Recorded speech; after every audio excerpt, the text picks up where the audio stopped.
students, I am Shri Banu from Tutor Cabin Private Limited. आज हम पढ़ेंगे हमारा नया chapter molecular basis of inheritance. इसमें हम पढ़ेंगे डीएनए।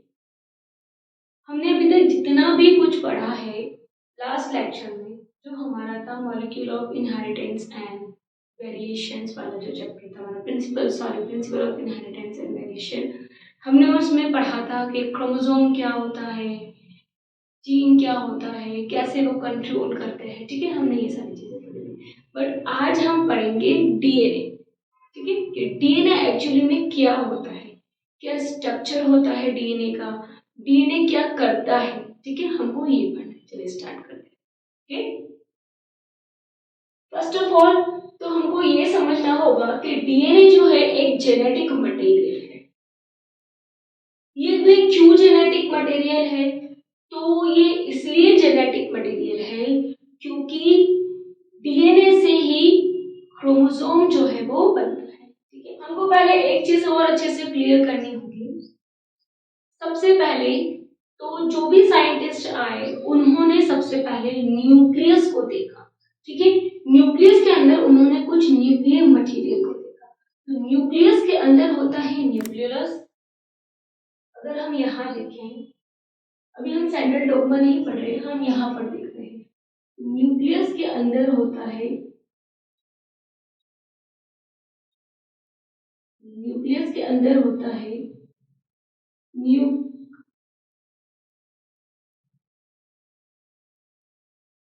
न्यूक्लियोलस। उसके अंदर होता है क्रोमोसोम, के अंदर होता है। आज हमको ये पढ़ना है। क्लियर? तो हमने अभी तक क्या देखा? Nucleus, nucleolus, chromosome. अब आ जाएंगे हम। Clear friends?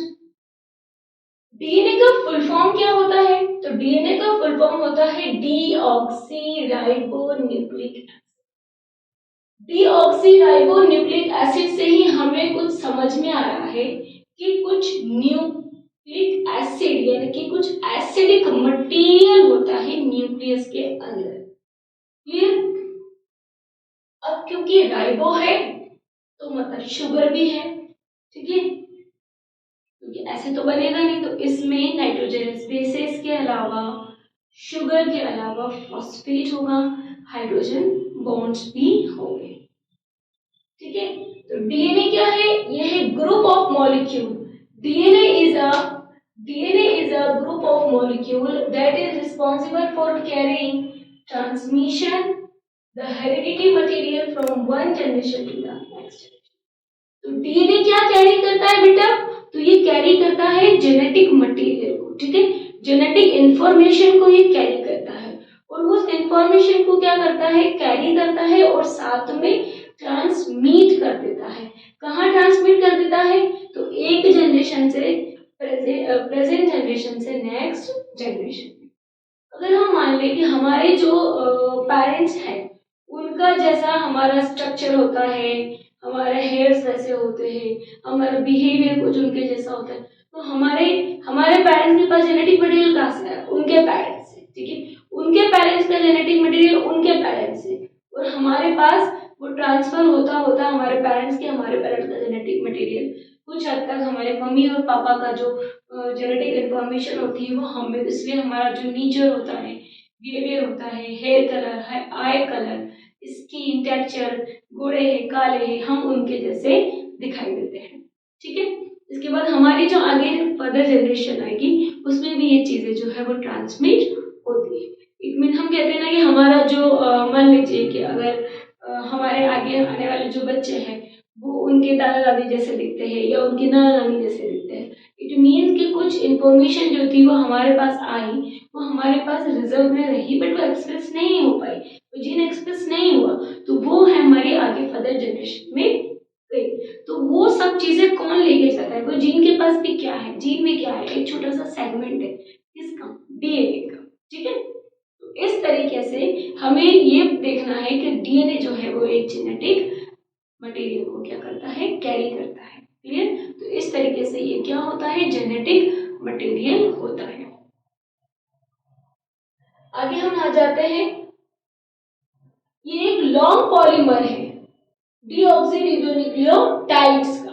ठीक है, length of DNA usually defined as a number of nucleotides present in it. इसकी लंबाई बड़ी या छोटी इनके अकॉर्डिंग होती है कि कितने इसमें न्यूक्लियोटाइड प्रेजेंट है। जितने ज्यादा प्रेजेंट होंगे डीएनए इतना लंबा होगा, जितने कम प्रेजेंट होंगे डीएनए इतना छोटा होगा। ठीक है, तीन तरह के डीएनए देखे जाते हैं। There are 3 types of DNA, A DNA, B DNA and Z DNA. Clear? अब हम आ जाते हैं इसकी डिस्कवरी के ऊपर। तो डीएनए को डिस्कवर्ड किसने किया? सबसे पहले इन 1869 में Johann Friedrich Miescher was first identified and recognized DNA during his research on white WBC। उन्होंने 1869 में जोहान्स फेड्रिच मिक्सचर ने, जो कि एक स्विस बायोलॉजिस्ट थे, उन्होंने इसको सबसे पहले डिस्कवर्ड किया, रिकॉग्नाइज किया, आइडेंटिफाइड किया। एक्चुअली वो कर रहे थे, अपनी कुछ स्टडी कर रहे थे, अपना कुछ रिसर्च कर रहे थे WBC के ऊपर। तो उन्होंने देखा कि न्यूक्लियस के अंदर कुछ एसिडिक सब्सटेंस जो है वो न्यूक्लियस के अंदर प्रेजेंट है, उसका नाम उन्होंने दिया न्यूक्लिन। और उसको आगे जब उन्होंने आइडेंटिफाइड किया तो उन्होंने देखा कि जो है वो क्या है, WBC के अंदर उन्होंने देखा कि वो क्या है, डीएनए है, कि न्यूक्लियस है, न्यूक्लियस के अंदर कुछ न्यूक्लिन मटेरियल है, that is called a DNA. सबसे पहले देखा था 1869 में। उसके बाद in 1953 James Watson and Frederick Crick ने प्रपोज किया था मॉडल ऑफ डीएनए का। डबल हेलिकल और डबल हेलिक्स मॉडल उन्होंने सबसे पहले प्रपोज किया with the help of X-ray diffraction. X-ray diffraction एक टेक्निक होती है बेटा, ठीक है, ये बायोटेक्नोलॉजी की एक टेक्निक है जिसकी मदद से, इस बायोटेक्नोलॉजी की इस पर्टिकुलर टेक्निक की मदद से हम किसी भी चीज का स्ट्रक्चर जो है वो बहुत इजीली आइडेंटिफाई कर सकते हैं।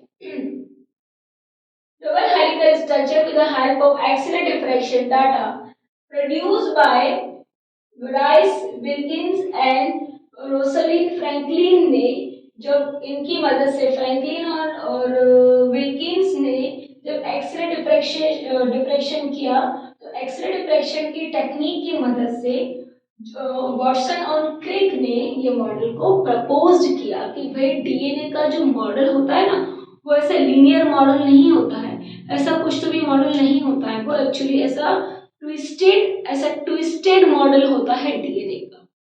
डीएनए एक्चुअली बहुत लंबा होता है, तो ऐसे ट्विस्टेड होने की वजह से वो कैसा हो जाता है, छोटा हो जाता है। ठीक है, तो वो बहुत ज्यादा डीएनए जो है वो कॉम्पैक्ट होके आ जाता है, तो कैसा होता है, एक ट्विस्टेड डीएनए का मॉडल होता है। ठीक है, जो कि कंपोज होता है 3 डिफरेंट कंपोनेंट से। 3 अलग अलग तरह के जो कंपोनेंट्स होते हैं वो मिलकर बनाते हैं डीएनए, शुगर, फॉस्फेट और नाइट्रोजनस बेसिस। तो भैया 3 चीज आप ध्यान रखिए कि 3 चीज जो होती है वो डीएनए में मेनली होती ही है। ठीक है, शुगर होती है, फॉस्फेट होता है, साथ में नाइट्रोजनस बेसिस। 2 नाइट्रोजनस बेसिस जब जुड़ते हैं, ये ऐसे 2 नाइट्रोजनस बेसिस अगर ए जुड़ता है जी के साथ और टी जुड़ता है सी के साथ, तो ये ऐसे डबल बॉन्ड और ट्रिपल बॉन्ड में जब ये जुड़ते हैं तो ये जो बॉन्डिंग्स होती है ना बेटा, ये होती है हाइड्रोजन बॉन्डिंग। ठीक है, ये हाइड्रोजन बॉन्ड होता है। और हमको पता है, अगर हम देखें तो सबसे वीक बॉन्ड जो होता है वो हाइड्रोजन बॉन्ड होता है। ठीक है, इसलिए जब भी ज्यादा टेम्परेचर होता है या ज्यादा हम उसको एक्स्ट्रा प्रेशर देते हैं तो सबसे पहले हाइड्रोजन बॉन्ड जो है वो टूट जाता है। ठीक है, इसलिए डीएनए जो होता है वो डीनेचर हो जाता है बहुत ज्यादा टेम्परेचर पे। क्लियर? अब हम 4 बेसिस देख लेते हैं। वो कौन से 4 बेसिस है जो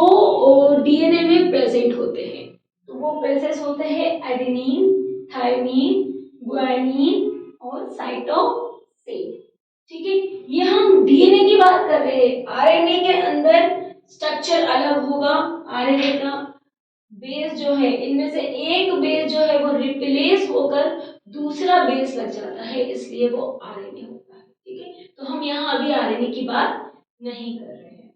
हम एक लेक्चर पढ़ेंगे डीएनए वर्सेस आरएनए। ठीक है, क्या डिफरेंस होता है डीएनए और आरएनए में, तो उसमें आपको बहुत अच्छे से ये चीजें क्लियर हो जाएगी। ठीक है,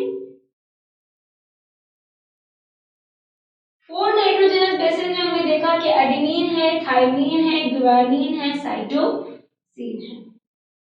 ये इस तरीके का मॉडल होता है डीएनए का। ठीक है, ये इस तरीके, ये जो आपको दिख रहा है ना, ये मैंने सर्कल में बनाया है, दैट इज अ फॉस्फेट। ये होता है फॉस्फेट, जुड़ा होता है नाइट्रोजनस बेसिस से, और नाइट्रोजनस बेसिस जुड़े होते हैं डीऑक्सीराइबो शुगर से। तो इस तरीके से डीएनए का जो होता है वो स्ट्रक्चर बनता है। ये तो ये इस तरह फॉस्फेट और शुगर की होती है, इसमें बॉन्डिंग होती है। ये फॉस्फेट और ये शुगर होता है यहाँ पर, और इस तरफ यहाँ अंदर जो होता है वो नाइट्रोजनस बेसिस होते हैं, और ये दो नाइट्रोजनस बेसिस जिससे जुड़े होते हैं वो होता है हाइड्रोजन बॉन्ड। क्लियर फ्रेंड्स, आपके सामने जो ये डायग्राम बना हुआ है ये एक्चुअली डायग्राम है डीएनए का। हम इसको एक बार देख लेते हैं। हमने बहुत अच्छा डायग्राम तो नहीं बनाया है, हाँ, बट थोड़ा हमने कलर यूज कर किए हैं, तो आपको थोड़ा समझ में इजीली ये आ जाएगा, आई होप। तो ये आपने देखिए कि ये होता है 5 प्राइम से 3 प्राइम, और ये 5 प्राइम। ये दो तरीके से हो सकता है, लेफ्ट एंड राइट। ठीक है, ये राइट टर्न होता है तो राइट हैंडेड रूल लगता है, लेफ्ट टर्न होता है तो राइट। ठीक है, तो ये जो है ये 5 प्राइम 3 प्राइम जो है, यहाँ पर ये जो दो कलर में हमने बताया है, ये है एक्चुअली, ये ब्लू कलर में जो है ये साइटोसिन है, ग्रीन कलर में जो है ये ग्वानिन है, ये रेड कलर में जो है ये एडेनिन है, और ये ब्लैक कलर में जो है ये थाइमिन है। ठीक है, तो यहाँ पर ये नाइट्रोजनस बेसेस देखिए आप, ग्वानिन जो है वो साइटोसिन के साथ जुड़ा हुआ है। ठीक है, यहाँ पे, और जो एडेनिन है वो थाइमिन के साथ यहाँ पर जुड़ा हुआ है। ठीक है, तो ये इस तरीके से यहाँ पर जुड़े हुए होते हैं। क्लियर फ्रेंड्स, यहाँ आप एक बार देख लीजिए, ये एडेनिन जो है ये थाइमिन के साथ डबल बॉन्ड में जुड़ता है, और ग्वानिन जो है साइटोसिन के साथ ट्रिपल बॉन्ड में जुड़ता है। मैंने वो मिस कर दिया था, थोड़ा सा गलत कर हो गया था मुझसे, वो by mistake, I am really sorry. यहाँ पे हम देखते हैं कि ये जो है, यहाँ पे ये ग्वानिन के साथ साइटोसिन जुड़ा हुआ है, और यहाँ पर ये देखिए ये दोनों अलग अलग ऐसे अरेंज है। ठीक है, तो इस तरीके का अरेंजमेंट जो है वो डीएनए में देखा जाता है। तो ये 4 तरीके के नाइट्रोजनस बेसेस होते हैं, साइटोसिन, ग्वानिन, एडेनिन और thymine, that is our nitrogenous bases. और ये जो बाहर कवरिंग से ये जुड़े हुए होते हैं, that is the sugar phosphate backbone. तो इनको जो बैकबोन मिलती है वो क्या होती है, शुगर और फॉस्फेट की बैकबोन होती है। देखिए यहाँ पर भी ये शुगर है, और यहाँ पर सॉरी फॉस्फेट है, और यहाँ पर ये शुगर है। तो इस तरीके से यहाँ पर इन्हें शुगर और फॉस्फेट की जो है इस तरीके से इनको बैकबोन मिलती है, और इसके अंदर जो होते हैं वो नाइट्रोजनस बेसिस जो है वो जुड़े हुए होते हैं।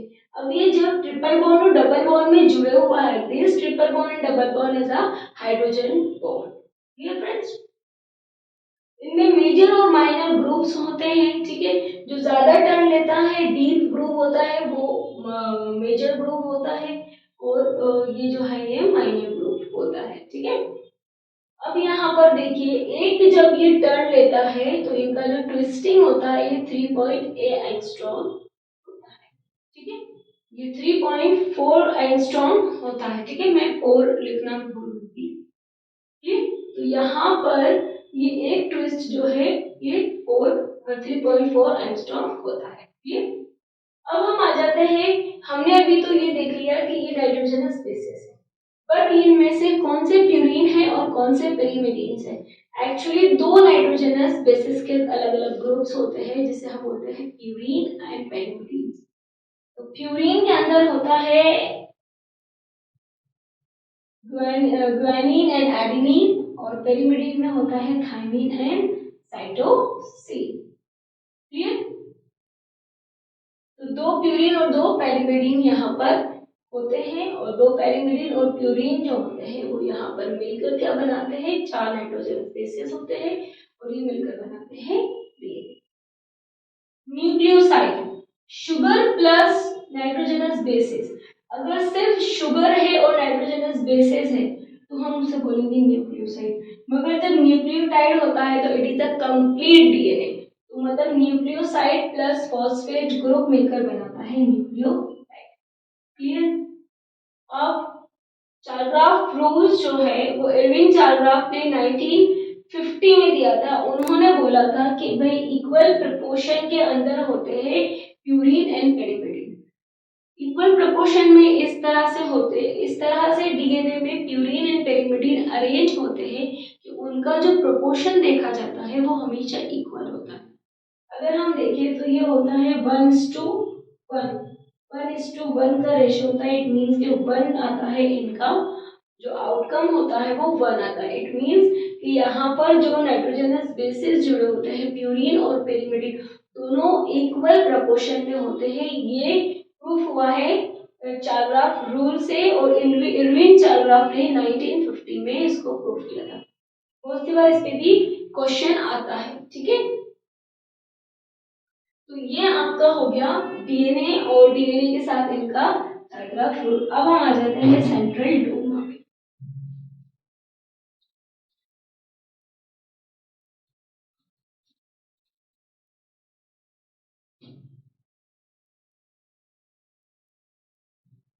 सेंट्रल डोग्मा क्या होता है? आप जानते हैं सेंट्रल डोग्मा क्या होता है बेटा? अच्छा सोचिए, देखिए हम बताते हैं आपको सेंट्रल डोग्मा क्या होता है। आपको पता है हमने यहाँ पर एक पॉइंट नहीं देखा। वो पॉइंट ये था कि डीएनए से प्रोटीन बनता है। बेटा हाँ, ये बिल्कुल सही है कि डीएनए से ही प्रोटीन बनता है। तो कैसे बनता है ये बात प्रूव होता है सेंट्रल डोग्मा से। बहुत से बार एग्जाम में सेंट्रल डोग्मा पे क्वेश्चन पूछा जाता है। सेंट्रल डोग्मा बहुत इंपॉर्टेंट है। इसका मतलब होता है कि डीएनए अपने आप में अपनी ओन कॉपी, सेम कॉपी बनाता है रेप्लिकेशन प्रोसेस से। ये हम देखेंगे हमारे नेक्स्ट पार्ट में, डीएनए रेप्लिकेशन में। ठीक है, डीएनए रेप्लिकेशन करता है, और जब डीएनए से सिग्नल एमआरएनए में जाता है तो ट्रांसक्रिप्शन होता है। डीएनए से जब वो सिग्नल देता है एमआरएनए में जाता है, आरएनए में जाता है। आरएनए में भी कौन सा RNA? Messenger RNA, mRNA. RNA भी 3 तरह के होते हैं, एमआरएनए, आरआरएनए और टीआरएनए। यहाँ पर हम बात करेंगे एमआरएनए की, मैसेंजर आरएनए की। ठीक है, ये मैसेज लेके जाता है। तो इस प्रोसेस को जब डीएनए से मैसेज जाता है आरएनए की तरफ, एमआरएनए की तरफ, उसको बोलते हैं ट्रांसक्रिप्शन। एक ऐसी प्रोसेस जो कि मैसेज को ट्रांसफर कर रही है, that is the transcription process. But जब ट्रांसक्रिप्शन होता है तो आरएनए के पास मैसेज आ जाता है एमआरएनए के पास। उसका मतलब होता है कि वो अब वो मैसेज को रीड करके आगे ट्रांसफर करे। ठीक है, फिर वो आगे उसको ट्रांसफर करता है। इसमें भी बहुत लंबी प्रोसेस होती है, हम ये भी पढ़ेंगे, ट्रांसक्रिप्शन और ट्रांसलेशन प्रोसेस। ट्रांसलेशन में भी जब राइबोसोमल आरएनए के पास वो जाता है तो वो ये कहता है कि भैया प्रोटीन की जरूरत पड़ गई है बॉडी को, जो हमारी मशीनरी है उससे प्रोटीन की रिक्वायरमेंट है, तो प्लीज सिंथेसिस करिए प्रोटीन का। तो फिर जब ट्रांसलेशन होना स्टार्ट होता है, मींस एमआरएनए से प्रोटीन बनना शुरू हो जाता है, सिंथेसिस ऑफ प्रोटीन स्टार्ट हो जाता है। This process is called as translation process. Clear? इसी को बोलते हैं बेटा सेंट्रल डोग्मा।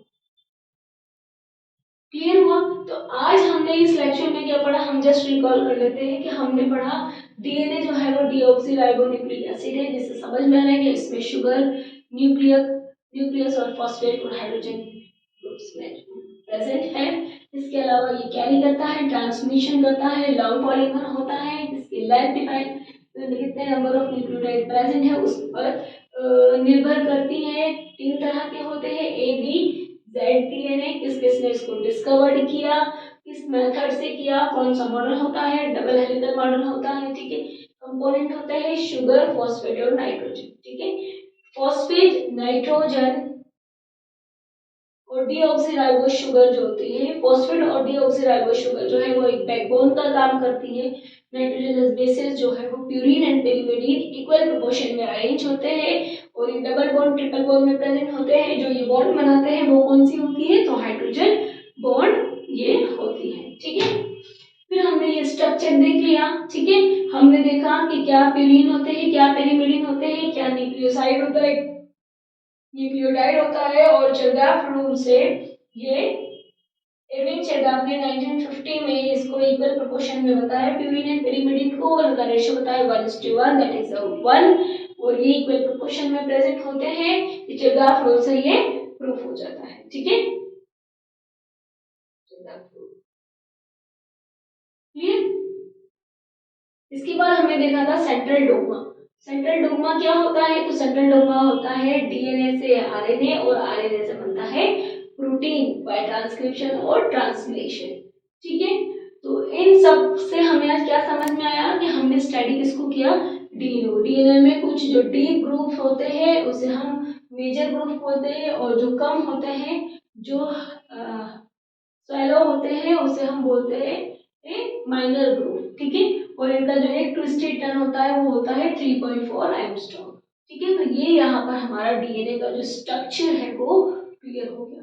अब हम आगे देखेंगे डीएनए रेप्लिकेशन और डीएनए की पैकिंग, की पैकिंग डीएनए की किस तरीके से होती है, ठीक है। तो जब डीएनए की हिस्टोन के साथ पैकिंग होती है तो वो क्या बनता है, clear. So please write it down all this important point.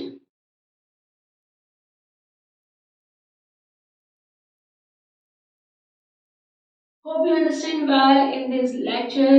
I think ये आपको बहुत easy रहा होगा समझने के लिए. I hope if you have any query, please ask me. Thank you.